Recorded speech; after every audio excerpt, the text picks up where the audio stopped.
Okay, hey everybody, this is Don from Padlock Technologies talking about the lab and a quick video here. We were talking about hierarchical VPLS, and this is technically the setup. So if you look at my last video, this is pretty much what you were looking at on the screen. We have three different routing domains. We have OSPF OSPF 1 area 0. We have an IS domain in the middle. That's going to be area 49,000. And then we have OSPF ASN 2 area 0. Now, these routers in the middle are basically your NPE nodes, and then these routers on the outside are your UPEs that are connecting technically the CEs here. So the whole point of this quick demonstration is I have some loopbacks on each of these CEs, and I'm running EIGRP over this L2 emulation, um, which is VPLS basically, but this is hierarchical VPLS. So technically we're doing VPWS in the OSPF areas to the NPEs, and then the NPEs are doing manual VPLS. So before we get into anything, the first thing I want to do is I'm going to open up, that just did that, but I'm going to open up router 9 here, and we are going to look at the EIGRP neighbors. As you can see, I have 3 neighborships up right now, and that is being emulated over this layer 2 cloud, so to speak, because we're doing layer 2 VPNs here.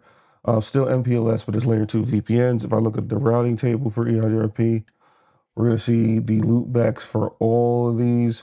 Router R10 is 101, router R11 is 102, and router 12, I believe, is 103. So these look like they're directly connected to each other. If I do a trace route here, let's say I do a trace route we're going to do to the other side. So we're going to do 10, 255, 255, 103, and we're going to source it from the loopback. Now, as you can see, when it goes to the loopback, it's going to act like it's directly connected to router 12. You won't even see the MPLS packets going through because it's going to look like a direct connection. And as you can see, this link here on R12, this is technically 192.168.1.4. And if you look at that trace route, it went to 192.168.1.4, and then it hit its destination. If this was an L3 VPN, you would see some MPLS packets, or you will see the labels as it goes through the MPLS network. Here, you don't even see that, right? And that's just to validate that we have connectivity. So if I was to ping all of these here, 10, 25 to 55, 101, why I did that. I source it from the loop. I think I got source there. Source loop. You see that works. That's 101, 102, 103.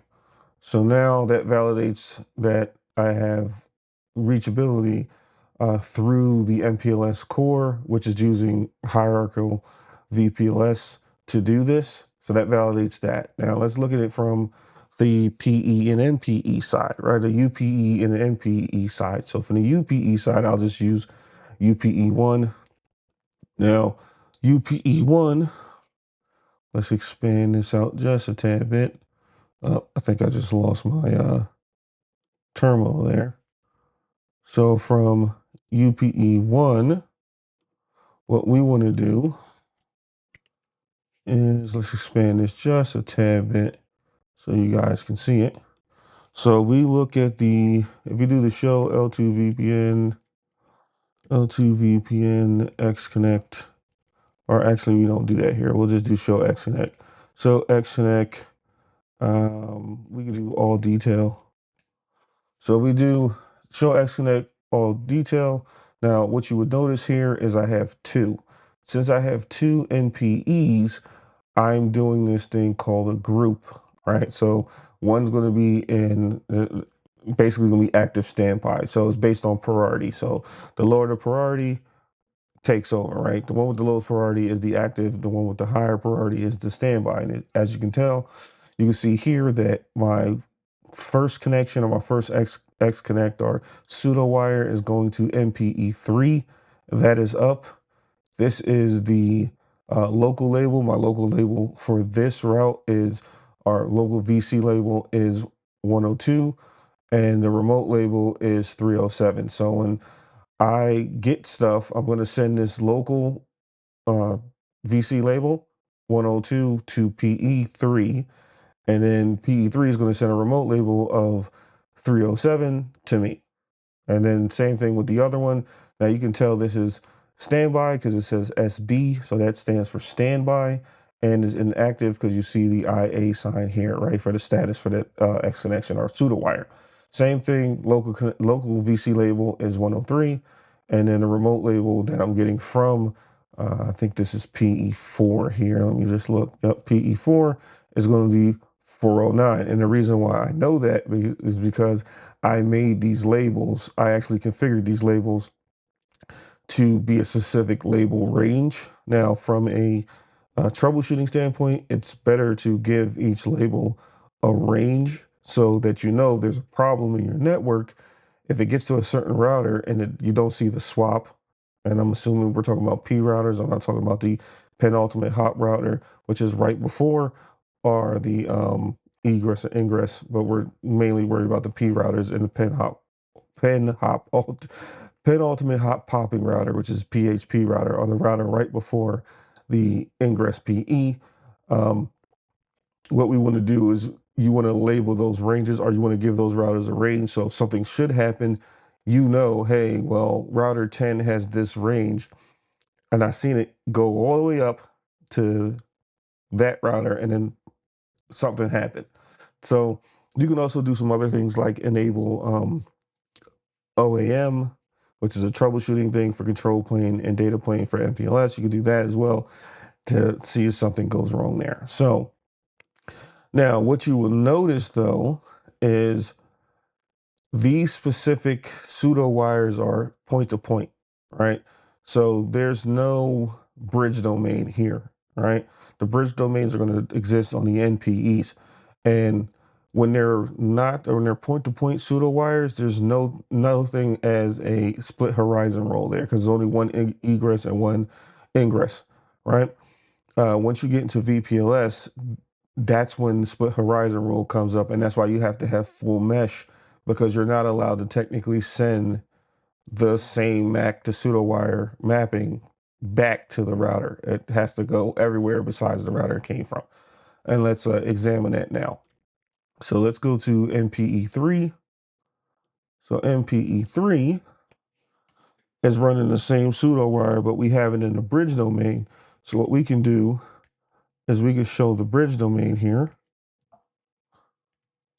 I believe it's 49.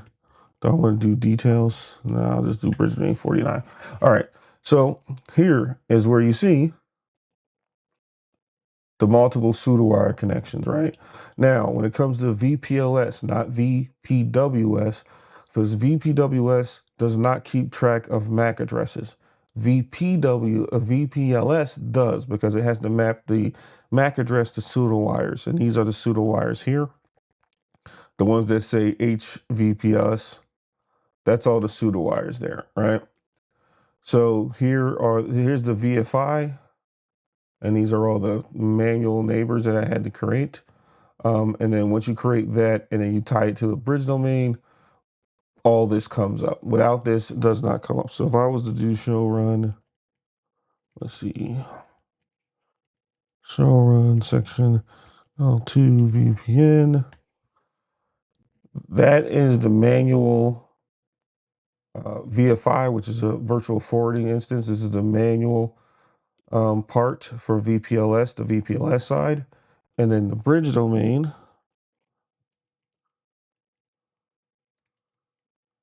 I'll just do this. The bridge domain now encompasses that VFI, which is the top piece. And then here's my other pseudo wires here.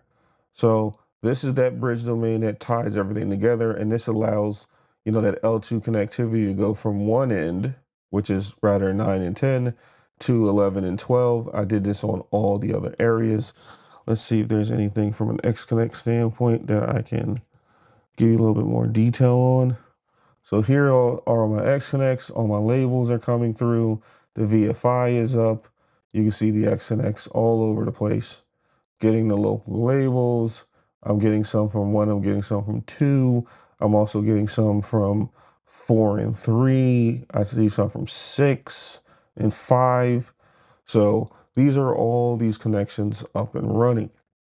So if you were to, if I did the show MPLS forwarding table, if I look at the forwarding table, you see all these point to points here, right? These are technically your labels for L2 VPNs, since they're all point to point, right? L2 VPNs are basically point to point VPNs, and they're going to use this thing called targeted LDP, because you need to do targeted LDP when you're doing this type of configuration, right?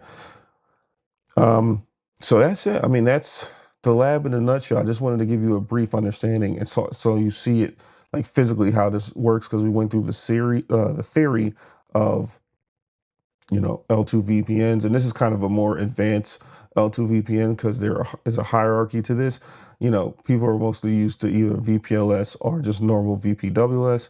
This is hierarchical VPLS. I always mess that up, which combines the two in one. And you might see this more in the service provider network than you see it in normal, like regular campus networks. Again, most people don't run MPLS in campus networks. So I hope this video was informative. If you like stuff like this, give me a subscribe so I can put more videos, and send me some questions too, so I can start answering some of those technical questions as well. Hope this was informative. Thank you. Have a nice day.